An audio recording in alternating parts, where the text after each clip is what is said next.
Hi, this is Jim from Safety Wars.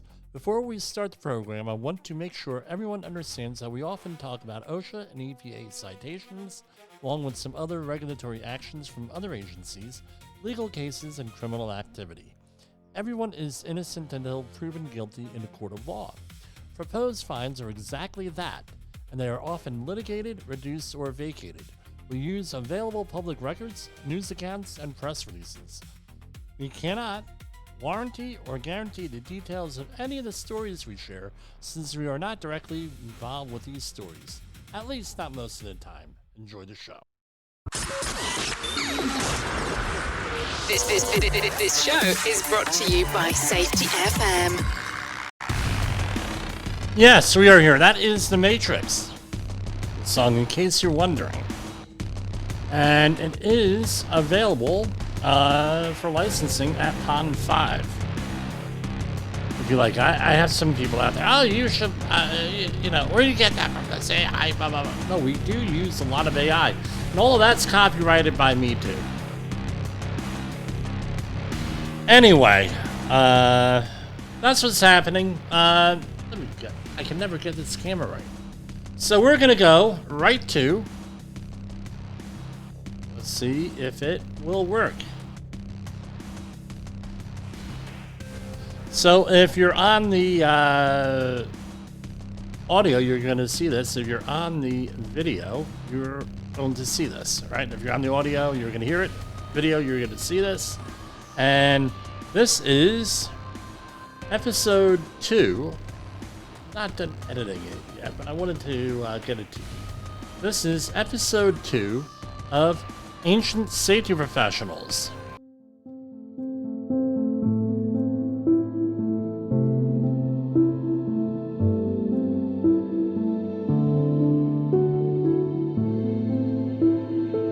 Among the most mysterious discoveries of the ancient safety tribes were large banners suspended above work sites.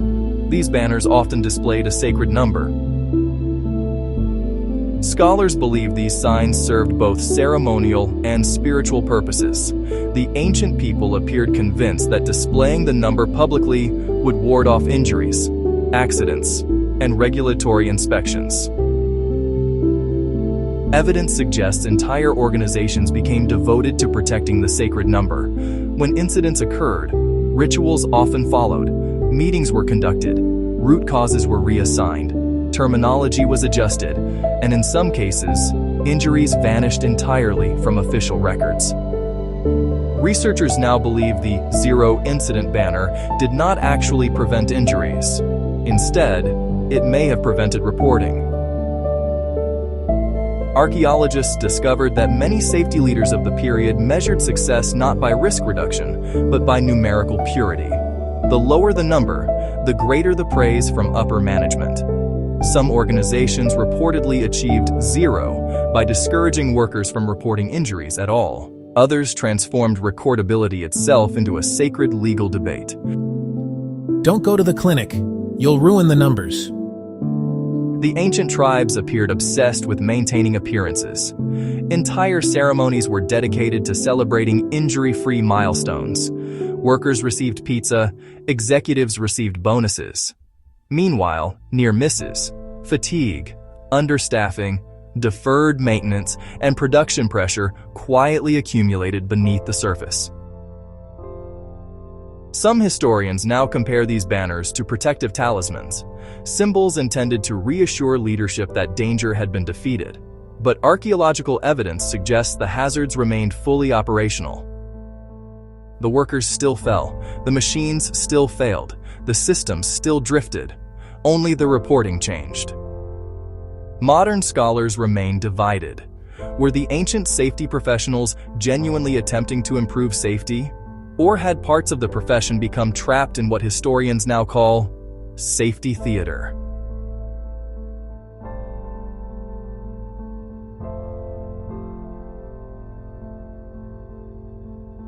And you can catch that on Safety Wars. The channel on YouTube is Ancient Safety Professionals. I don't know. What did you think? Some people love them. Some people don't. And it may be hitting a little bit too close to home for some folks out there. And, it's just the way it is. Safety theater. We all have that to contend with. Every organization out there. Now, every organization out there has, we have to have reports. We understand TRIR, OSHA 300. We get it. We're not saying those numbers aren't important. Far from it. Those numbers are very important. Right? Legally, we have to keep track of them. Some of us, by contract, have to keep track of them. But the big thing is, with this stuff, people, they make very nice presentations. Isn't it wonderful how, how we can have these nice presentations and everything else, and it's, we think that we're going to be able to predict where our next problem is. But what we see out there, and if you've ever played craps, yes, or dice, doesn't matter whether it's in whether it's in Atlantic City or Vegas, choose your poison, where I grew up, basically in Atlantic City. And what I found out early on, my dad says, "Hey, Jim, you got to play the trend. Play the trends on the what do you call it? The roulette wheel or the craps, because those trends are going to be the ones that dictate exactly what where you're going to be." So, for example, let's pick roulette. So roulette, you have a wheel, right? And it goes around. You have black and red, and then you have usually one or two green spots with a little ball that you put it around. It goes, around and around and around. And basically, because you have the green ones there, it doesn't really work out for this. You get 50% of the time black. It's actually like 49%, and 49% red. All right. I think it's 56, but it doesn't matter. So you go back and forth. So they have on the side of the roulette table, you have what the previous, I think it's 10 numbers were. So we all know when you flip a coin, it's going to be 50% heads or 50% tails. And what we find out is that you're not going to get black heads, tails, or in this case, black, red, black, red, black, red. You're going to see black, black, black, red, red, black, red, black, and you're going to see a trend. And when you see a trend in this roulette wheel going back and forth, now you know if you're going to bet on black, right, because you have multiple, right, places that you could bet, multiple ways you could bet. But basically, if you wanted to play red or black, you would, on there, you would say, oh, well, we have 3 blacks, so I'm going to put it on black because I'm more likely to get black because we have a trend going here. Or vice versa with red, or you could go, if it's going back and forth, you don't know what the hell to do. Right? And of course, the house always wins. In this case, the injury always wins, or the catastrophe, or the accident and everything else. And it's our job as safety professionals to have enough resiliency, enough capacity in the system that when it comes out not our way, we are able to fail safely with that. Does that now make sense? Where I'm going with this, now we're able to fail safely. Organizations that I work with, they think that they could go and they could collect all this data. We're going to make a nice trend line. We're seeing all these hand injuries, so therefore we have to concentrate on hand injuries. And you do. But but what ends up almost every time happening is your next injury, you're concentrating on hand injuries. Your next injury is not going to be a hand injury. And maybe a foot injury. And then you go into, now we're going to concentrate on feet. And it's not just one foot injury. You get 2 or 3 or 4 or 5 of them thrown in there. Same thing if you have any type of situation. It seems like you get up to a certain point, and then all of a sudden you get 3 or 4 different things going on at one time. Don't know. I've never gotten a really good explanation as far as why that happens, but it seems to be that way. So you could be going, and it doesn't have to be the same one. You could be going for like a year, 2 years, 3 years, and then all of a sudden, you have a whole bunch of problems that come to the forefront all at one time. That's the way life is. That's the way safety is. So what's my point here is this. You're better off with all this stuff. Just going out there, doing your job, try to track the trends where you can, try to look at every job, see what the hazards are, try to figure out systems, set up systems and everything else so we can help you do that. 845-269-5772. And that's where we're at. And what happens is you get, I dare say, complacent a little bit. Oh, we're doing good. We haven't had an injury and blah, blah, blah, blah, blah. And then all of a sudden, you get 3 or 4. Well, what does that mean? It may mean nothing to your whole system. You may just have a trend of bad luck here. You may have where everything goes completely. There could be a million reasons why. Workplace stress. It could be problems at home. It could just be one of those "woof no happens" moments. And I know that management doesn't want to hear that. "Woof no happens," but that's what happens. And then what happens? Well, you're not such a good safety person, are you? You're not such a good manager. You're not good workers because all of a sudden you're having all these injuries. And we got to get to the bottom of that. We need to find out why. We got to fix it. And this is what happens here with that, with the thing. They're treating people as machines.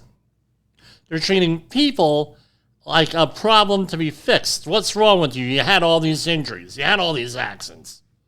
Rather than going out there and finding out, and, people who work with me know this about me. What's the context of what we're dealing with here? Well, Jim, what do you mean? Well, what's the context? What context are we dealing with here? Let's find out all the issues that led to this. Not just one, not just 2, not just 3. Right? And recently got into a situation where, not on the project I'm working on now, but on a previous project, well, there's a problem with the worker. He has a pre-existing condition. What the hell is he doing here? Fitness for duty. He's really fit for duty, blah, blah, blah, blah, blah, blah, blah. And shame on him. He didn't disclose his pre-existing condition. And, but nobody else with that condition would ever disclose it with that. And it's just another way of blaming the employee. Deflecting attention away from management. And then they wonder why people despise the safety professionals. You could be the best person in the world, the best safety person in the world, best HOP professional in the world. You could be Todd Conklin. But because everybody goes out there and has these old systems and these old things and everything else that they're dealing with, systems 35, 40 years old, and you have a thing where they blame the employee, and we need to have the 5 whys and everything else on that. It's... why are we blaming everybody? That's my point here with that. And then, they blame you. So what we're going to do here, I'm going to... From Feature Story News in San Francisco, what we're going to do here is go to Feature Story News, in case you didn't know. And I'll come back and I'm going to illustrate this for you. From Feature Story News in San Francisco, I'm Ira Spitzer.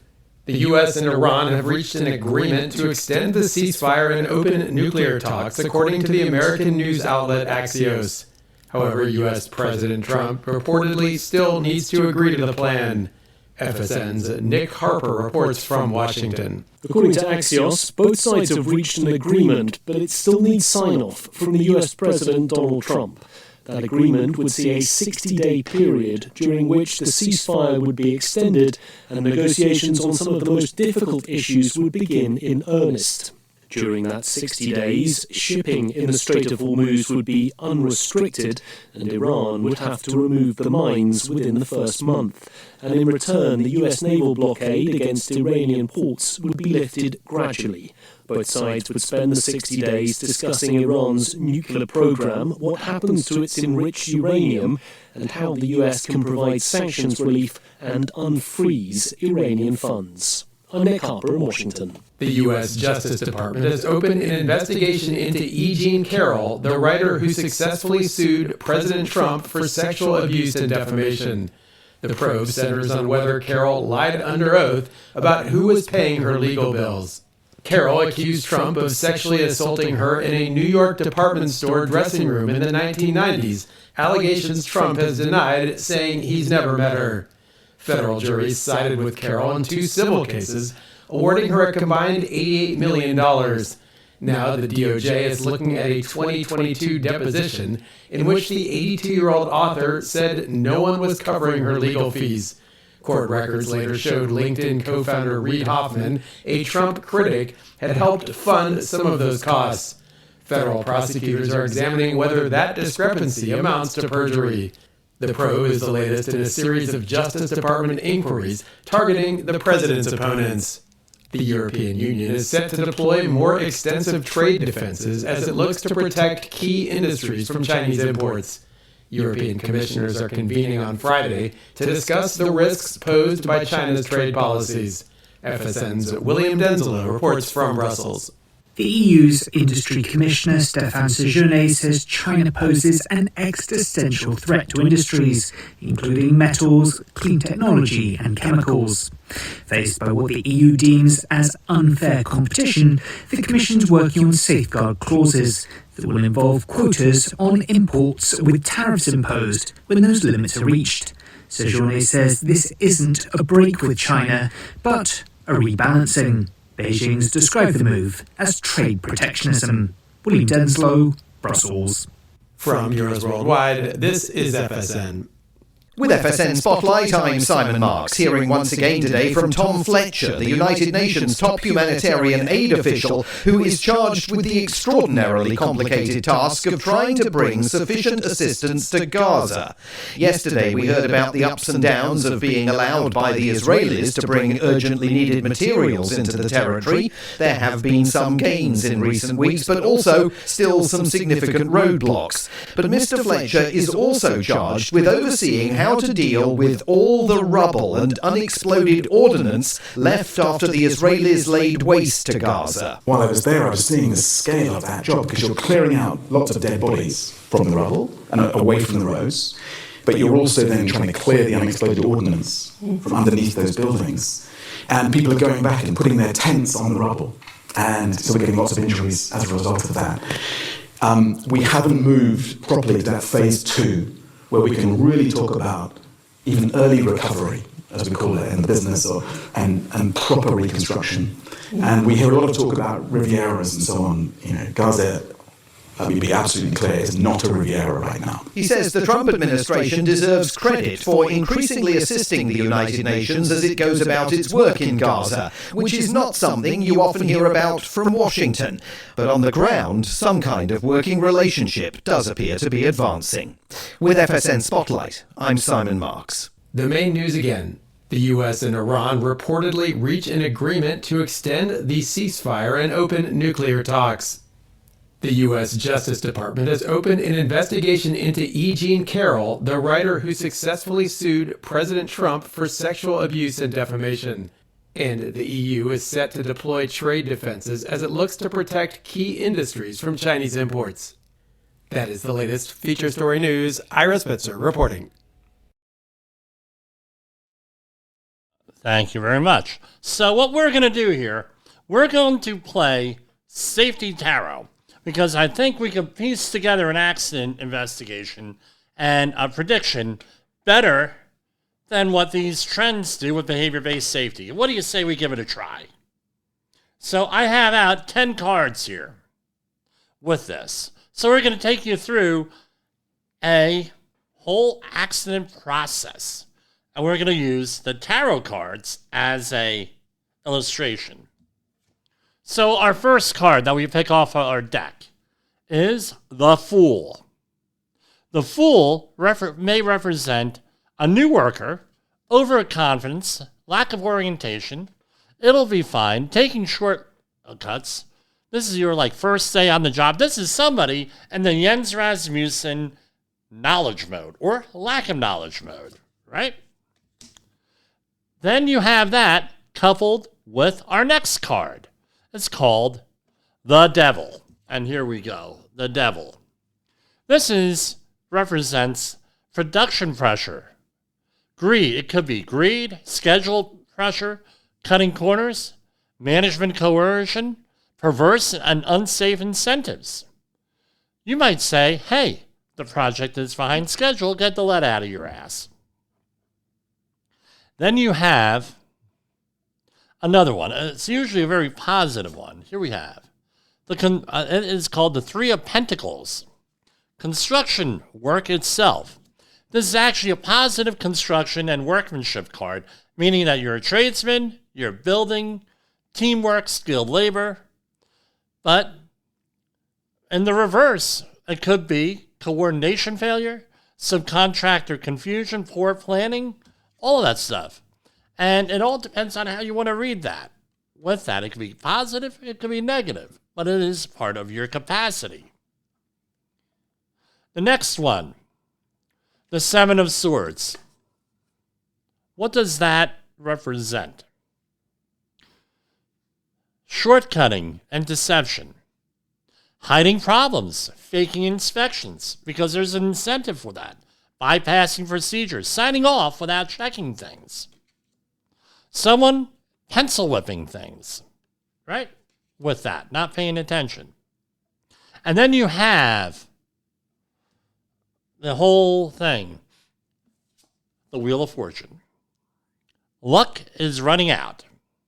It represents variability, unstable conditions, reliance on chance, random things. The trend line that we just talked about, the side has survived on luck. And now you have the actual event. It's a big reveal card. The Tower. That represents some kind of catastrophe, like the Tower of Babel. Collapse, explosion, crane failure, a cave-in, a structural failure. That's the big reveal.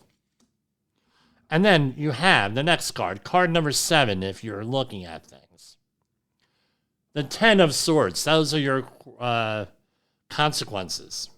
Could be a fatality. It could be a catastrophe. But what does the 10 of Swords represent? Irreversible consequences. Betrayal by the system. Total failure. Right? This is we had the warning signs, but we ignored them. Because it's one thing to have all these trends, all these things. Now, what do you do with all that data? That data, oh, we don't like that data. We got to ignore it. Or, we didn't hear that one. Or the other one, this is a situation. You got health insurance? Yeah, well, we're going to put on your private health insurance at the back gate. Don't worry, we'll cover your deductible. Or like a union BA that told me they have a union help program for mental health and addiction, and close to 90% of the people there get that apply through the union, and not too many people go through the union because they feel that they don't want to be blacklisted. It may not be true, probably not true. And they go in there and they say, hey, we get them at work because we can't afford to take off because we only work 6 months out of the year. And guess what? We can't afford to take off for a whole host of reasons. So guess what? They give us painkillers. We go on our way. Well, where do they get the painkillers? Well, I don't know. Could be getting them from anywhere. So now you get to card number 8.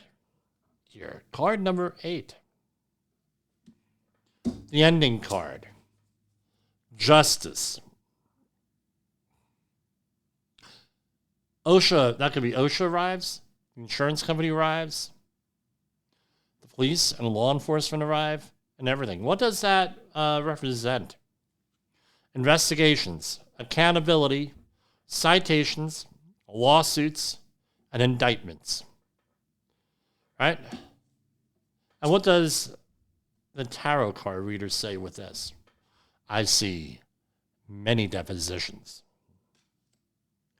And that probably is, right?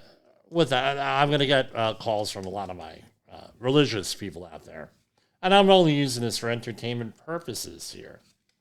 However,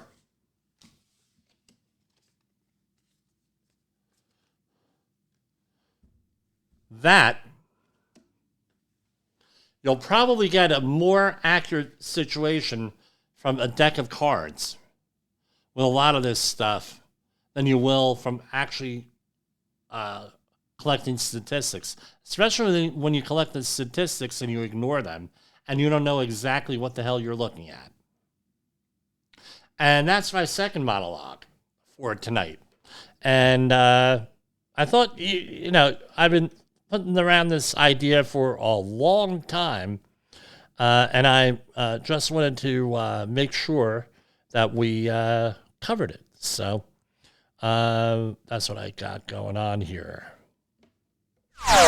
Safety Wars is streaming now. SafetyFM.com. Have you listened or watched the Safety War show?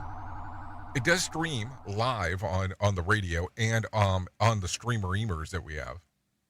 So if you have not taken a listen to Jim Bolzel and what the hell he's doing every evening with Safety Wars, I would strongly encourage you to take a view or take a listen, whichever option is available for you, and take a listen to what the hell he has going on. It will take some deep dives and some information that you might be interested in. In an unpredictable world, one voice rises above. Actually, we're not going to do that one. With that,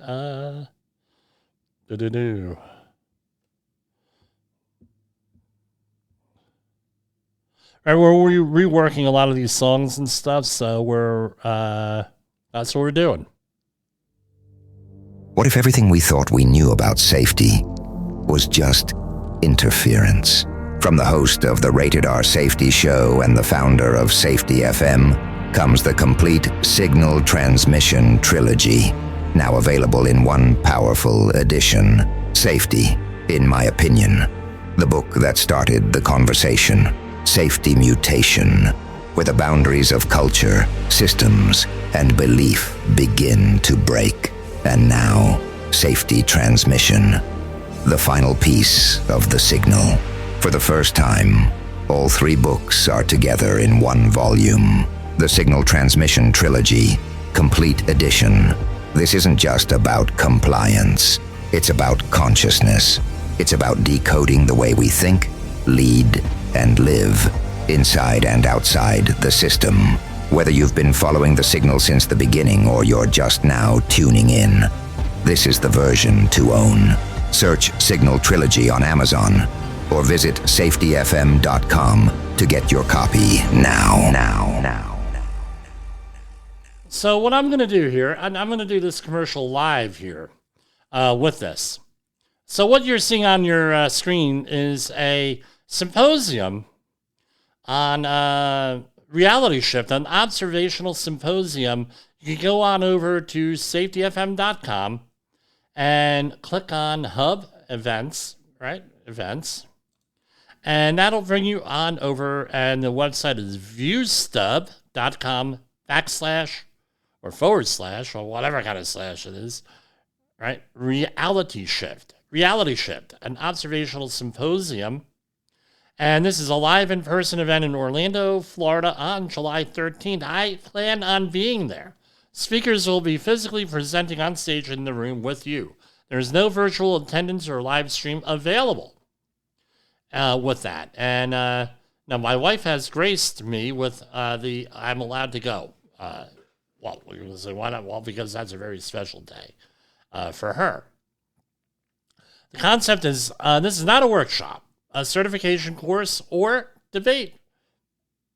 It's a one-day strictly live in-person symposium designed for professionals who want to step back from the daily doing to focus on deep thinking. This is not a rehash of the old HOP versus VBS arguments in the past. We're not here to watch frameworks fight for dominance or debate which is model is superior. We're here for synthesis, because most of the organizations out there, almost all of them, I would say, are somewhere in the middle here. They are neither behavior-based safety or HOP. And I tell you what, if you're going to make behavior-based safety work, you have to have the leadership of HOP. Now, just to let you know, you're maybe looking for some old episodes. We removed old episodes. We're going to be re-releasing them and redoing them. Looking back, I understand. We're getting better here all the time. At least I would hope that we're getting better here all the time. I said, where the hell else are you going to play safety tarot here? Nowhere, right? You're going to see that here. So who's going to be there? It's going to be 3 speakers here. Let me get the share. We all know Todd Conklin. If you're listening to all the other Safety FM shows, you've heard of Todd Conklin. All right, one of the leaders of human organizational performance. You have Nick Weatherly. I've heard of him. I've heard him speak a couple of times. I've met him with that, right? But what's he going to talk about? Providing the behavior lens, looking at the mechanics of a human action within the systems. And on screen, there's going to be a visual disruption. And we will transition to a private screening of a high-concept documentary. This immersive film serves as a visual metaphor for the illusions of control and systemic friction in complex organizations. And live on stage, we have the signal integration. Jay Allen, PhD, closes the day by bridging these foundational frameworks. Now, even though we're gonna, no matter where I go, I try to have fun. Now, everyone knows that I like to try to keep it light, have a good time, and everything else. But this is not going to be a big, no alcohol here, no alcohol here. Even outside, I've been to a couple of events with Jay, and there's really no alcohol at any of them. And it's going to be a professionally focused event, right? And I tell you what, I'm going to be there. If you're interested, come and say hello there. And again, we're going to go here and say, I keep forgetting to share this here, right? There's going to be a pre-recorded thing here, or a cinematic experience. It sounds like, I believe this is going to be like a dinner theater kind of thing, except we're having lunch and refreshments. They're not included in the price there. But there we are, Monday, July 13, 2026. Check us out on safetyfm.com. And, now let's go back to the news. Now, this is a new thing here, right? U.S. Department of Labor announces 2026 National Disability Employment Awareness Month theme. U.S. Department of Labor's Office of Disability Employment Policy announced today that this year's National Disability Employment Awareness Month theme will be celebrating value and talent, carrying the spirit of last year's celebration forward through 2026 in honor of America's 250th birthday. Right, observed each October, NDAM highlights the skills and contributions Americans with disabilities add to the nation's workplaces, communities, and economy. This year's observance will play an important role in the department's year-long celebration of the American worker in support of the nationwide Freedom to 50 initiative. Americans with disabilities have been part of our nation's success from the very start. Going on and on. I tell you what, with that, probably the most famous person with a disability was one of the more. A lot of people have done great things, but back in the day, the only person of note that they put out there, two people. One, Helen Keller, who also, according to Instagram, had a great professional wrestling career. And that's a joke, but, you know, a little controversial. But that's true. According to Instagram, she was a professional wrestler. And the other one was Franklin Delano Roosevelt, who was president. And you had things here and there with people, and those are this. Believe me, being with my situation, looking up to Stacy Keach, the Reverend Jackson, and things of that nature. Now Joaquin Phoenix for people who are young now. Looking at those are the high-profile people with my situation, but you'd be amazed. Because we're safety people, we get told this, amazed of the people's disabilities out there. And there are many, many different disabilities, more than what I can name here and on this show, that people have here, and doing some great work out there and everything else with that. But back in the day, you had very few people out there with that were high profile with a visible disability.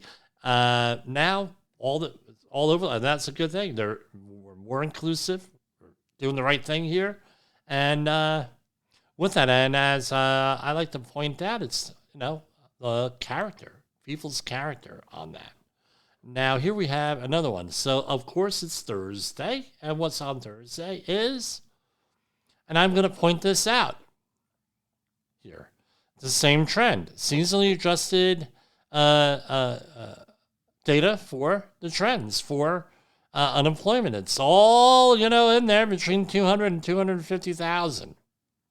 And when you look at the seasonally adjusted insured unemployment rate, you got about 2 million people, 1.5 and 2 million people. This goes back, it goes forth.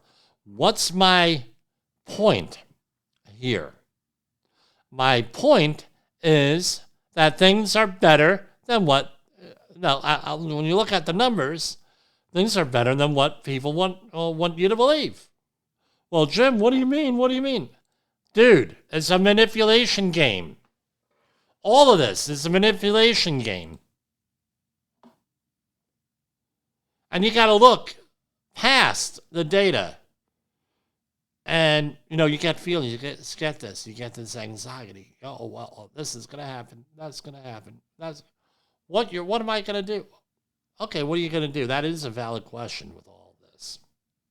But the bigger question has got to be, who's profiting off of this? Yeah, I said it. Who's profiting off of that? To whose advantage is it to keep everybody anxious? I don't care if you're dealing with a workplace, a country, a society. Who is, and I have to ask this, who is profiting off this?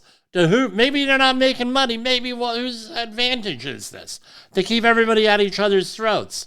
Keep them distracted with this. Keep them distracted with this. Oh yeah, we're going to clean up the streets, and we're going to fight crime. And then 2 years or 4 years later, oh yeah, we're going to fight crime. Well, what the hell? You didn't fight crime before. Now we're going to fight crime now? We could go the other way. Oh, we're going to clean up the environment. There's an environmental issue. We got to fight for for clean air and clean water. And that other opponent is for dirty air and dirty water. And then 40 years later, there ain't shit that's been done. Oh yeah, I'm all fired up today, as you can see. There's nothing been done. So who's profiting off that? Who's being manipulated? Why are you being manipulated? Who profits off of that?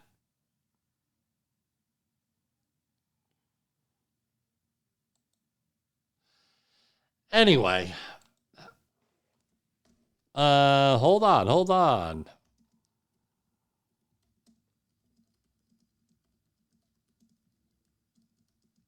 am on the air. We'll go after I am done. Okay. We had a project I'm on. We were on extremely late today. So, okay, I got to edit that out on the video end because I had share screen on and I should not have had share screen on. But anyway, who's profiting from all this stuff? That's the question with that. So, we're moseying on over to the, and again, it's a holiday week. We had a holiday on Monday. I guess they haven't had time to issue press releases here. I'm not being sarcastic. That's usually the way it goes here. We're trying to get access to some other, no. We're looking into that. I figured it out. What I have to do is just a matter of doing it with this. So, where the hell do these headlines come from? Here, so we're on the EPA website here. Oh, and did you see, by the way, not in the EPA, but the HHS, Robert F. Kennedy picking up the snakes? Oh, wow. Man. Wow. Would not have been me here with the snakes. It was over somebody's house. Oh, they had snakes. I think he was over Dr. Oz's house or something. And there's some snakes. So he picks them up. Oh, look. Right? And apparently, was a rattlesnake or something, or whatever. I don't know. Or he did it, this is not the first time. And one time it was a rattlesnake. Picked it up and he was like, It's sort of like Robert Irvin. Oh, what a beauty. What a beauty. What a beauty. So here we have one. Fact check. The release of genetically engineered mosquitoes is not authorized by the EPA. I wonder who the hell came out with that one. Recent claims circulating online assert that the U.S. EPA has recently authorized the release of genetically engineered mosquitoes. Basically, the genetically engineered mosquitoes they're saying that what one of the conspiracies is, I'm not promoting it, but this is like where it's going, that the mosquitoes are a vector for Lyme disease. Yeah, they're a vector for Lyme disease. And now to spread Lyme disease, because now there's a part of, there's a protein in there that prevents you from being able to eat red meat ever again in your entire life after you get bit. And the conspiracy is that this is being done by vegan activists, right? I don't make this up. But the facts, the previously issued experimental use permit expired in 2024. So they did do it in before 2024 is what that means. No releases are currently authorized in the U.S. Okay, how about unauthorized? Are there any releases that are unauthorized? I don't know. EPA is not aware of any releases in the U.S. following the expiration of the experimental use permit. You can read that all right here. Any authorized release of Constitution of the federal violation of FIFRA, the Federal Insecticide, Fungicide, and Rodenticide Act, will be subject to an enforcement action. And I remember in graduate school, me and Jen Coffey, who was on last week. How did you like that interview, by the way? That went pretty well. I remember we had to memorize that. That was on the final exam for the former EPA Region 2 Area Administrator, Bill Labrisi. He was one of our professors. That was on his final exam. Explain what FIFRA is. Okay, okay, Bill. We could do it. We called him Bill. Okay, Bill, let's do this. Rest in peace, by the way. Here we have EPA withdraws Biden-era 2023 affirmative defense rule, restoring protections for energy and manufacturing facilities. U.S. EPA today withdrew the 2023 Biden EPA affirmative defense rule to comply with a federal court mandate. So what the argument is here from them is that, hey, there was a lawsuit, and we're complying with the lawsuit. Don't look at us. to comply with a federal court mandate and restore long-standing protections for manufacturers, energy producers, and other facilities that exceed emissions limits due to unavoidable events such as equipment malfunctions or natural disasters. The withdrawal reinstates a framework that distinguishes between liability for noncompliance and situations where noncompliance occurs as a result of circumstances beyond a facility's control. The Trump EPA will continue to hold bad actors accountable for enforcement violations, but will no longer unjustly punish good faith operators for emissions caused by sudden, unavoidable events. And this is a quote from EPA Assistant Administrator Aaron Szabo. For decades, EPA regulations acknowledge that even well-run facilities can experience unavoidable events. As part of the Biden administration's war on energy manufacturing and cost of living, they reversed course and attacked the industry for emissions that weren't their fault. Today's action restores a balanced, common-sense framework that protects both the environment and the continued viability of American manufacturing and production. In 2023, the Biden administration removed the affirmative defense provisions from the federal air permitting regulations for stationary sources known as Title V permits. I think we covered that story here. This exposed facilities to liability when operators took all reasonable steps to prevent and mitigate emissions during events they could not have reasonably prevented. These liabilities had the ability to increase operating costs, which could then be passed on to American families through high energy and household good prices. I don't think they're going to lower their prices. And here's the background. In 2025, the U.S. Court of Appeals for the D.C. Circuit and the SM's litigation group versus EPA decisions reversed the Biden EPA's 2023 affirmative defense rule. Therefore, the Trump EPA's withdrawal today is necessary to carry out the court's mandate and restore EPA's longstanding regulations to how they existed before the 2023 affirmative defense rule. So, again, there's a whole bunch of stuff in background there. Go and check it out if that applies to you. Okay. And Administrator Elise Zeldin wraps up two-day trip to Utah, advancing Trump administration's priorities.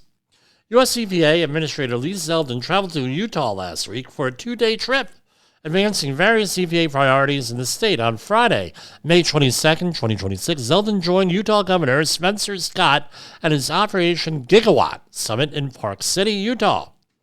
The Operation Gigawatt Summit focused on bringing together policymakers, industry stakeholders, and others focused on the future of energy production in the U.S. The two participated in a fireside chat where they discussed the various ways the Trump EPA continues to work with our state and local partners to protect the environment and grow the economy. At the conclusion of their remarks, Zeldin and Cox held a media availability with the local press. Afterwards, Zeldin met with the Mountain Regional Water staff and toured their Signal Hill Water Treatment Plant. The facility received $38 million in WIFRA loan funding to plan, design, and to construct improvements to increase treatment capacity and implement new treatment processes. So it goes on here with that, and I tell you what, the man does a lot of traveling here. I'll say that much. Administrator Zeldin. He's all over the place. Well, Trump had a mandate when he came in for the Department of Labor and also the EPA not to get the hell out of the office, to go and do things, meet with the public, promotions, and they largely achieved that. Laura Chavez the Reamer, she had an issue with that, but anyway, she's not there anymore. Now we have Keith Sonderling, who does follow us, to my knowledge. Hello, Secretary Sonderling, acting secretary. I hope that becomes permanent. All right, so here's an article from The Hill here, and we're trying not to be in panic mode here. An Ebola outbreak in the Congo is fast outpacing containment efforts in the region as questions and concerns mount in the U.S. over the Trump administration's preparedness and response. Health experts are warning that the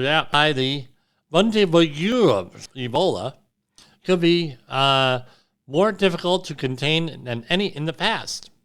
The rare strain of the virus has caused nearly 1,000 suspected cases and more than 220 suspected deaths in the Congo and 70 cases with one death in neighboring Uganda. The outbreak is already the third largest in history, and the World Health Organization has declared it a public health emergency. Of international concern, there are currently no approved vaccinations or treatments.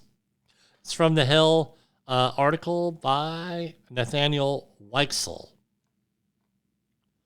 The CDC has said the risk of Ebola spreading to the American public remains low.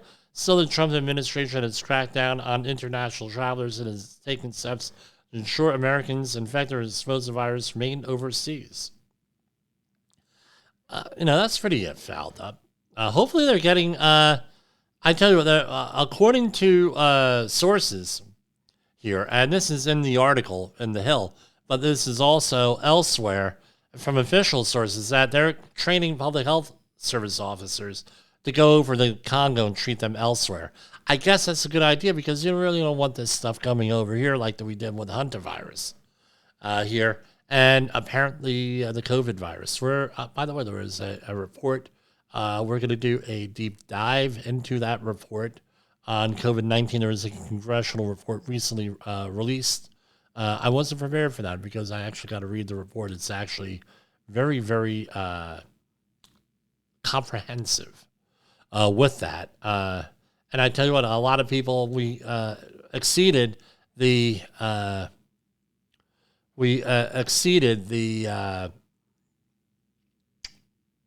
statute of limitations of criminal stuff. Now they're going civil here with that. And, what's the difference in the United States? A criminal conviction is beyond a reasonable doubt. And civil is the preponderance of the evidence, meaning are you 51% sure someone is guilty, right? Different thing, and it's rarely ever. I mean, have there been people gone to jail with civil cases? Yeah, when they committed perjury and with stuff like that, and they commit a crime while they're in the process. But really, it does not happen civilly. It's financial. What happens when your employer, this is from the New York Times, knows the diseases you might get? Predictive medicine advances, legal scholars warn that decades-old federal guidelines could set up a potential class between your genes and your job. And the article is by Emily Baumgartner Nunn. By the way, Baumgartner, very, very popular name there. My father knew the Baumgartner family in Carteret. They used to own, I don't know if they still do, a warehouse, a hardware store. But anyway, imagine this scenario. At a routine visit, your doctor administers a new genetic test that shows you have a usually elevated risk of a heart attack in the future.